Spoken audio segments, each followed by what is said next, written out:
Ladies and gentlemen, welcome to the 12th District, our 75th episode today with Kerry Condado on board.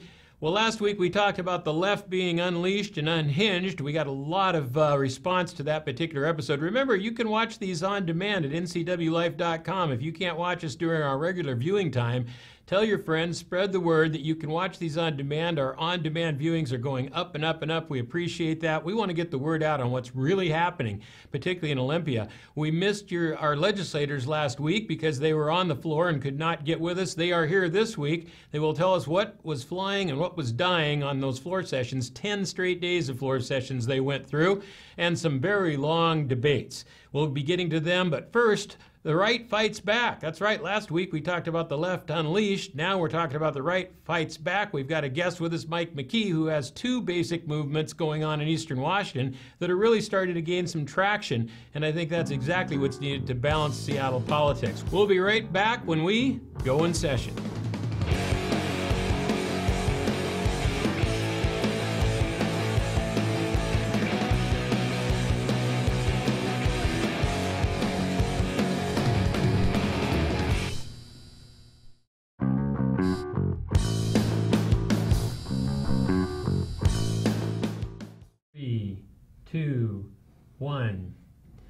All right, welcome back to the 12th District. Last week we talked about the left unhinged and unleashed. Today we're talking about the right fighting back. There are a number of organizations, particularly in Eastern Washington, but actually throughout the state, that are fighting back against this very hard move to the left we're seeing in Olympia and in Washington, D.C. One of the people involved in that is Mike McKee. He's with us today to tell us about two of these movements that are happening right now. Mike, welcome aboard. Thank you. Great to see you, and thanks for all your involvement. This is a big lift, but it's pretty exciting. Now, we're going to start out with the what you say right here in your shirt, Washington Strikes Back 1639. Tell us what that's all about. Yeah, it's a bunch of concerned citizens that basically are tired of our gun rights being, chiseled away. Yeah. And, part of the Washington State Constitution, it's pretty strong. And stronger than the national Constitution. Absolutely, actually, yeah. as far as for self-protection and, to bear arms and shall not be infringed. Right, but this goes beyond just 1639. The movement you're talking about really has a lot to do with process and the fact that our Attorney General is crossing some lines. Tell us about that. He is. So there's a process to hold these public officials accountable. And so Ferguson, in the 1639 is Ferguson's from start to finish. Yeah, he was very much involved in it. And, part of his job as Attorney General is to protect our constitutional rights, not to take them away. That's correct. And so that is the first problem, is the abuse of office, official misconduct. Right, and you've developed a lawsuit around that. Well, it's not really a lawsuit. What we're doing is we are preparing charges, criminal charges, against Ferguson. It's many things that he's done, many violations of the law. But so there's three ways that he could be charged for these. It's a district court, gross misdemeanor. First one is he could be charged by the county sheriff. Okay. And we have some county sheriffs that are looking at this. Okay. He could be charged by the county prosecuting attorney or citizens. We as citizens, a little known court rule in district court says that we can present charges directly to the judge. Wow. We bypass the sheriff. We bypass the county prosecuting attorney. We take these right to the judge. And the judge, we give him the paperwork. They will set a date. We will take and have a hearing, and the judge will look at all the information that we've given. And if he finds merit to move forward in the case, then he would instruct the county prosecuting attorney to file the Move charges. forward. And you're having these meetings in various counties all over eastern Washington. Are you doing western Washington too? Are there some folks over there involved? There are people that are starting that process. Okay, good. Now, the sheriffs have been the focus of this thing because so many sheriffs said they're just not going to back this thing. You've also got a Supreme Court case that is on its way. There's no doubt about it. It'll get there. And there's a number of people that have filed charges. So all this is in process right now, but you're really just bringing up the process part of it, that the Attorney General has not really followed the lines of the law. That's correct. Whether 1639 passed or had failed, we believe that he still violated the law. All right. Well, that's the first movement. The second movement that's very interesting that you've heard on this show, we talked about it last year, is about the Liberty State. Now, you know, people thought that's a pipe dream, having a 51st stater separating eastern Washington, as the fact may be. But it's not such a pipe dream anymore because it's really taking hold. There is groups in virtually every county in eastern Washington now getting on board this. Tell us a little bit about that movement. Yeah, one of the things that I have been involved in is working with the county captains and starting the volunteer team in each county. And I got to be honest, this 1639 has been the best wake up. Yeah, you know, one's driving the other. It is. Yeah. And so, you know, we had our initial meeting Tuesday night here in Chelan and Douglas County. We had about 60 people. Wow. And so, you know, what our job is to get the word out. Right. That, you know, what's Liberty about.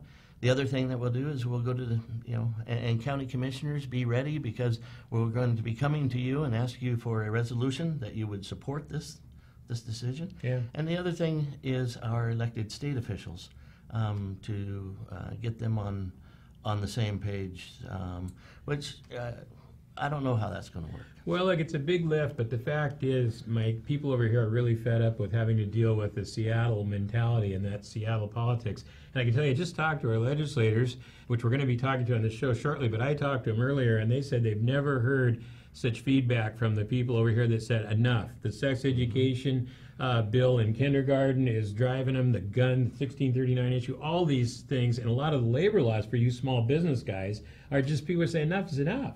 Absolutely. So I think you're onto something here. We've got about a minute left. Anything you want to add? You've got a meeting coming up. We do. March 22nd. March 22nd at the Masonic Temple. We are going to meet and fill out affidavits. We'll have notaries there. So if you think that Ferguson has pushed this too far and want to learn more, this is the time to do that. In the Masonic Temple here in Chelan? In Wenatchee. In Wenatchee. Okay, yeah, terrific. On Chelan Avenue. All right. Well, Mike, we really appreciate you being here today and bringing us up to speed. We're looking at both sides of what's going on. There's obviously a big lurch to the left, and it looks like the right is going to stand up, and I think that's really important that we see both sides. We'll check back with you and see how it's going in another month or so, and I wish you the best. Thank you. Okay, thank you. All right, well, we'll come right back and talk to your legislators. We missed them last week, but they are back. They have finished the cutoff in the House, the first major cutoff, and they're going to tell us what stayed alive and what died. We'll be right back with the 12th District.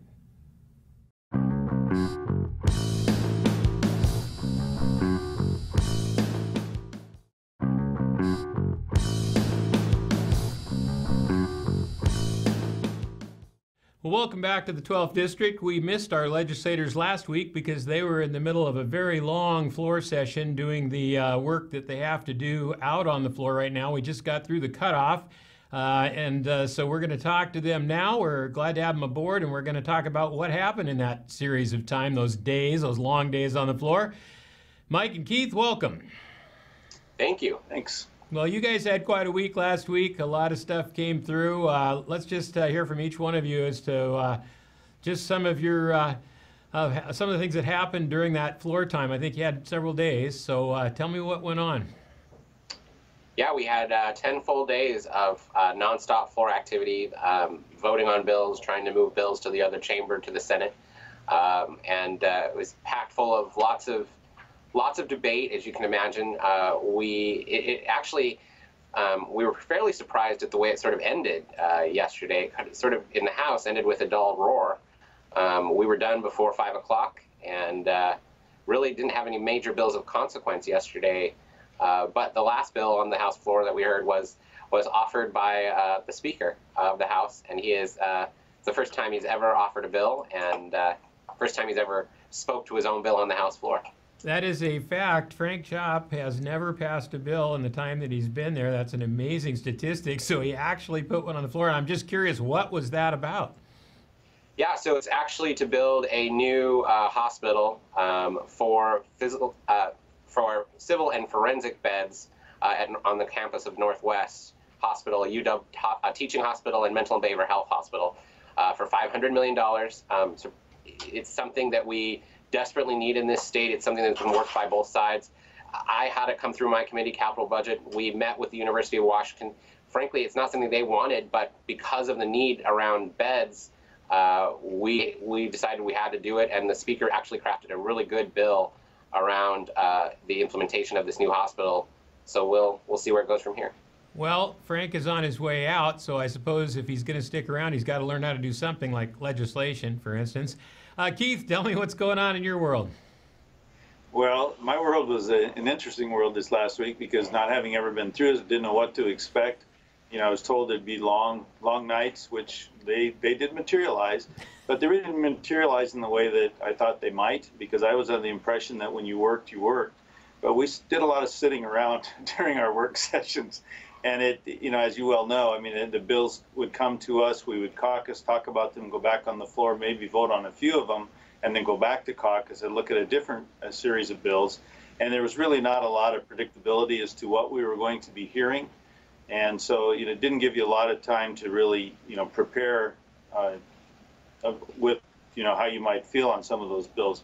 But we did cover a wide range of topics. We had roughly 351 bills passed out of the House. So at least, you know, that's certainly down from the number that we had heard in committees. And we're, quite honestly, I'm quite thankful that a number of bills that I heard in the committees I was in did not make it through, because there could have been a lot more damage to the state had some of those bills passed. Well, I completely agree. I think we're all thankful that many of those very bad bills didn't get out of the House, but there were a few that did, and one of them was a big debate, 3.5 hours, I understand, on the fuel situation, the low carbon fuel standards, I believe. Tell me a little bit about that and what happened. Well, it came through Keith's committee first, so maybe I'll let him talk to the transportation side of things, then we can talk about floor debate. Well, when it came through transportation, I mean, we had, you know, a number of people come in and share the merits and also the downside to it. And, you know, that materialized, of course, on the floor as to what the negative side of it is. And honestly, you know, we didn't get a lot of feedback or a lot of documentation of what the actual benefits would be. I mean, you can talk about carbon reduction, but how does that really play out in what you're intending to do as far as affecting the environment? We didn't have that kind of scientific you know, testimony. So, you know, what we ended up doing is talking about not only just a standard, but the actual cost of implementing that standard, and then, you know, seeing, well, where does this really take us, and what is the end, and would be the return on our investment. And that's what's really still very much up in the air, in my opinion. Did they give you any idea, Keith, what that's going to cost? We've heard anything from 16 to 19 cents a gallon. Of course, this is separate from another carbon tax that's been proposed, separate from the 6-cent gas tax. This is just an increase in the refinement costs of this type of fuel. Is that in the range of what you're hearing? Well, the most recent thing that I saw was at the end of February. I think it was the 27th of February, came out with 16.8 cents in California. Mm-hmm. And then they projected that, you know, in years to come, it could be up to 70 to 80 cents a gallon that it would cost to produce this fuel. Yeah, I believe the reduction was only 10% over 10 years, which is pretty minimal. Go ahead. Well, the other thing that I just read, too, was the actual environmental impact of this fuel, you know, because of the way things get refined. You know, it's just like when we did the ethanol and, you know, corn was the big thing. Well, there's actually an environmental degradation that took place in the effort to make things better. It actually got worse. We did get, you know, that was one of the things that ended up happening on the floor, that the sugar cane was not to be considered, or palm oil, and for good reason. I mean, there was some good reasoning behind why those shouldn't be considered as far as alternative, you know, fuel supplements. But, you know, if you're going to make environmental impacts, we have to be careful that we're not so narrowly focused just right here in the state of Washington, because these things go beyond our borders. All right, Mike, so what happened on the floor? Yeah, so we almost for 4 hours worth of floor debate on trying to articulate our points around this bill, try to amend many things in the bill in order to potentially support it. We were making those points. I thought we articulated some very common sense approaches. One of the things that was a little frustrating for me is I watched them accept amendments around exempting, timber and mining from these low carbon fuel standards. And then we'd stand up and say, well, what about food processors and the transportation of our food to market? And they said, nope, you're going to have to adhere to these standards. So it was just, in my opinion, it was difficult because we tried to amend with reasonable and very pragmatic amendments that they didn't want to offer, or didn't want to accept, rather. Right. Well, I appreciate the debate. I think the bill does, from what we understand, doesn't do a whole lot. It's a lot of cost and not a lot of result. Let's move on. What else of significance didn't pass, would you say? Is there anything that you're really happy didn't come up? Well, I would say that one of the things that we were fearful of and had been hearing about was a whole slew of labor bills that were under consideration that we didn't see move, which frankly was a great thing for small business, because we're just, they went beyond just in protecting the employee. They went to the core of shutting down small businesses, and that's the challenge. We're trying to articulate that these bills have real devastating effects in the 12th legislative district, because the majority of our folks are a 1 to 2 owner shop, and they can't absorb the kind of labor laws you're trying to put down. Well, that's absolutely for sure. The small guys have really been taking the hits over the last few years, and they don't need any more. Now, there was a bill on Janus, though, that looks like it did go through. It's going to severely affect the union situation. Can you tell us a little bit about that? Well, the debate on that was also a lengthy debate, and really what it does is it makes it more difficult for people to get out of the union. I mean, it's easy to get in, which has always been the case. I mean, typically you just will be signed up, you'll be in. It narrowed the window down when you could actually get out of the obligations you had to the union, and it was, as I said, it was pretty protracted debate on that also. I think one of the concerns a concern that I have about that is that, unions have always been, when they were first formed, they were formed for the workers' benefit. And now we get to a point where it really doesn't allow what I think should be there based on the Supreme Court decision, the flexibility for the union member to no longer be associated. So, I mean, Yeah, it's an end around. I mean, we've had a bill, a smaller version of this when I was around, that went particularly for healthcare workers, but this is a much bigger, broader brush, and frankly, it just does an end around in every way they could around a very important Supreme Court decision. So, this is the way the tactics that are used, I'm afraid. Well, and it's another example. Again, I really believe in practical, pragmatic, effective approaches to policy, and we offered a very simple amendment that I thought was very reasonable. It wasn't political. It was simply saying, hey, okay, let's say we agree with this for a second. Shouldn't it be as easy to get in as it is to get out? Shouldn't there be parity between the two? That was all the amendment would do. Say, hey, let's apply the same rules to get out as you apply to get in. That's it. That's all we're looking for. No balance. Okay, we are running out of time. We'll get back next week and follow up more on this, because you're just going back to the other side now doing some hearings. There was one hearing that got a lot of attention I want to hear about before we go away today. This was the sex ed bill, probably the most talked about bill on this side of the mountains. People are really up in arms about this one, teaching certain kinds of sex ed to kindergartners on up from there. What happened in that hearing? Well, we don't often get a lot of fireworks in the Education Committee, but we had 2 overflow rooms. The lines for testimony went out the door and around the corner here on the Capitol campus for folks that were both supporting and opposing the bill. But a majority of those folks, surprisingly, were opposing the bill. Not surprising because of the content, but that finally they were rallied enough to get here, and they're coming from great distances. The challenge with that bill, and you alluded to it, Carrie, is that this is there's a couple things. This is the first time that the state would actually mandate a curriculum.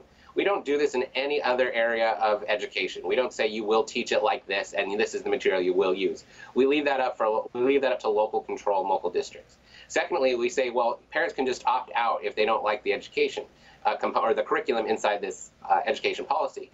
Well, the policy actually says this curriculum will be integrated, meaning you'll teach it across every subject matter. You're going to teach it across math. You're going to teach it across history. You're going to teach it across civics. So how do you have your student opt out of all of those classes?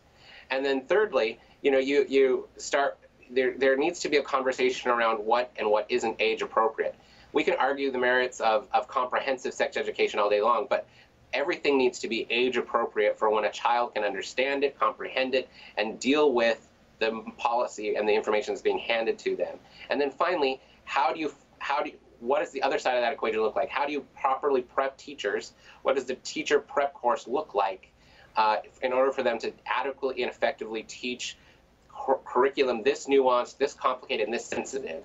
We haven't gotten there in any of those facets, so why pass a bill that's going to do that, shove it down our throats kind of a thing? Well, I'm happy to hear that one's probably losing some traction down there. I know the folks over here are really concerned. Okay, gentlemen, about half a minute to a minute left. Last wrap up. We'll do this part 2 next week. We'll talk more about what's flying and what's dying. But any last words before we move on? Well, I certainly have enjoyed the experience, and I'll tell you, just as we start the second half, it's nice to see the types of bills that we're looking at have been narrowed in scope. When we first started out, it was a wide range of things that came across the committee, and now what's coming over from the Senate at least is a little more narrow, and it allows us the opportunity to dig a little deeper into the bills and to get more of a understanding of the implications. Great. Mike? Look, yeah, there were this next step of the process, as you mentioned, we just basically repeat what we've just done for the next 45 days, racing to the end. Glad to see a lot of the bad bills didn't make it out of the process. So hopefully now we can get some semblance of order back in this process. We'll see. Well, good. I'm glad you're playing defense, gentlemen. That's what you need to do right now, and we all appreciate it. Thanks for being on, and I will see you next week. We'll follow up on this conversation. Thanks for your time. All right. Thanks. You, Kerry. All right, we'll be right back with the 12th District to wrap it up. Well,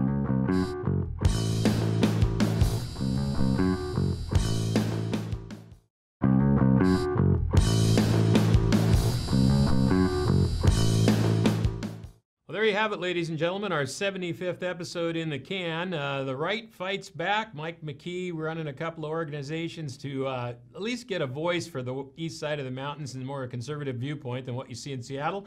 And of course, our legislators just finishing up a major checkpoint, I guess you would call it, with the end of the floor session on the first round. It'll come back soon from the Senate side. You can meet with those legislators. Mike and Keith will be at the Grove at the Wenatchee Valley College, the Grove facility at the Wenatchee Valley College on the 23rd. That's Saturday the 23rd at 10 o'clock. So Grove, Wenatchee Valley College, Saturday the 23rd. I would recommend you be there. NCW Life will be there. I will be there. Let's see what they have to say, and you'll be able to hear from them the rest of the session right here on the 12th District every week. We look forward to continuing our march toward the end of this session, and hopefully it looks like things are getting a little brighter in Olympia. Things aren't as bad as we thought they might be, but it's too early to tell. That budget's not out yet. That's next up. Stay tuned. That's it for now. We'll see you next week on the 12th District. This is Kerry Condotta.